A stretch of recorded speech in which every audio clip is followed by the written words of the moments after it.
Pour la prochaine chronique, Geneviève, on a demandé aux glucides de sortir du studio pour Oui. laisser la place à Jean-Philippe Groux, notre naturopathe. Salut Jean-Philippe. Salut, Ça va, Jean-Philippe. ça va, ça va. Ouais, on parle de ça, les glucides, parce Mhm. que on sait là, des diètes tendances, il y en a énormément. Oui. Celle qui est en ce moment pas mal, presque partout en fait, la diète keto. Ah, puis Ou on son- devrait dire le mode de vie keto. Bon, on sait très bien que c'est une diète. C'est une diète, évidemment. Le mode de vie, c'est différemment. Là, maintenant, on est rendu au keto fasting. Fait que les gens font du jeûne intermittent, puis pendant leur période qu'ils ne jeûnent pas, vont faire du keto. Est-ce Pour que quelqu'un qui n'a c'est- jamais entendu parler de ça, le keto, c'est quoi ça Bon, exactement? OK. La diète cétogène, très simple à la maison pour juste vous aider. La diète cétogène a été, je pense, sortie dans les années 1920 et ça avait été démontré pour avoir des bienfaits pour les gens qui faisaient de l'épilepsie. OK. Donc, ça crée justement un avantage bénéfique pour éviter les crises. problèmes et les crises épileptiques chez les enfants. Donc, c'est un style alimentaire pour ça. Par la suite, ça a été oublié. Puis là, c'est comme revenu, je ne sais pas comment, là, mais par la suite, parce qu'il y a des gens qui souffraient d'obésité, puis ont commencé à dire si je mange des protéines puis du gras, je vais maigrir. Ce qui est totalement vrai.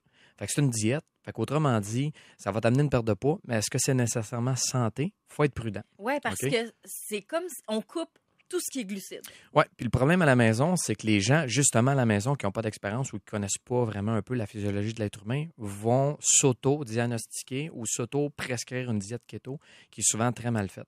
Fait qu'il y a certains médecins présentement qui utilisent la diète cétogène pour certains types de problématiques de santé, comme Mme Bordua, Dr Bordua, et puis elle va pouvoir vous diriger correctement. Mais si tu fais ça à la maison, sans connaissance de cause, sans savoir tes issues de santé, Ça peut être dangereux. ça peut être destructeur. Ben parce que le corps carbure aux glucides, corrige-moi si je me trompe, mais là, c'est comme on flush tout Ouais. ça. Exactement. Comment, Ben, on flush les glucides pour créer des cétones. C'est pour ça qu'on appelle ça la diète cétogène. Hein? Bon, mais tu sais, quand tu as le cancer, tu fais plein de cétones aussi. Fait qu'il faut être prudent quand même. Tu sais, quand, Donc, par exemple, tu es malade, là, quand tu fais de la fièvre, tu vas développer des corps cétoniques afin de donner l'énergie nécessaire au corps vu que tu te nourris pas. Tu sais, on jeûne naturellement quand on est malade. Ouais. Donc, les réserves de graisse vont sortir puis on va créer vraiment des corps cétoniques via soit les muscles, les tissus et les réserves de graisse pour t'aider à rester en vie.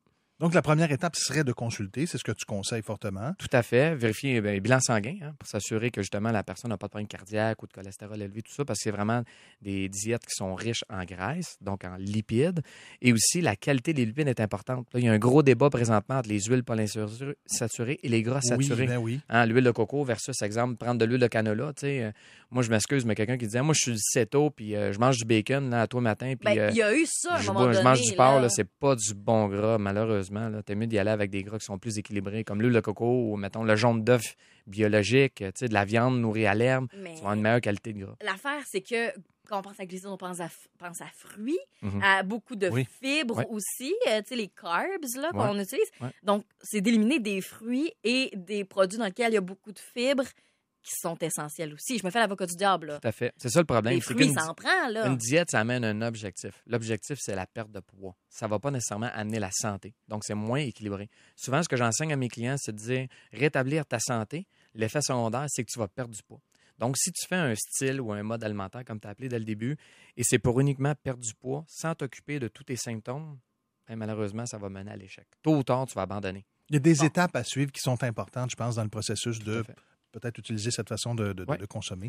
Puis il faut en prendre. Puis souvent, je le compare, là, tu sais, quelqu'un qui a une opération cœur ouvert, là, puis qui pèse 360 livres, gars, fait du céto pendant 2 mois, c'est parfait pour toi, c'est ce que tu as besoin. Mais quelqu'un qui vient me voir à la maison, une maman monoparentale, 2 enfants, qui souffre de dépression, qui a de l'obésité, qui fait de l'insomnie, Non, pas non. fait pour toi, là. Non. C'est pas fait pour toi du tout. Là. Il y a des choses beaucoup mieux balancées qui vont t'amener une meilleure santé à long terme. Bon, Jean-Philippe, c'était une excellente réglé. conversation. On pourra peut-être la poursuivre parce qu'il y avait d'autres Ah questions, ouais. évidemment. Ah, tout à fait. Merci de ton passage en studio. Merci à vous.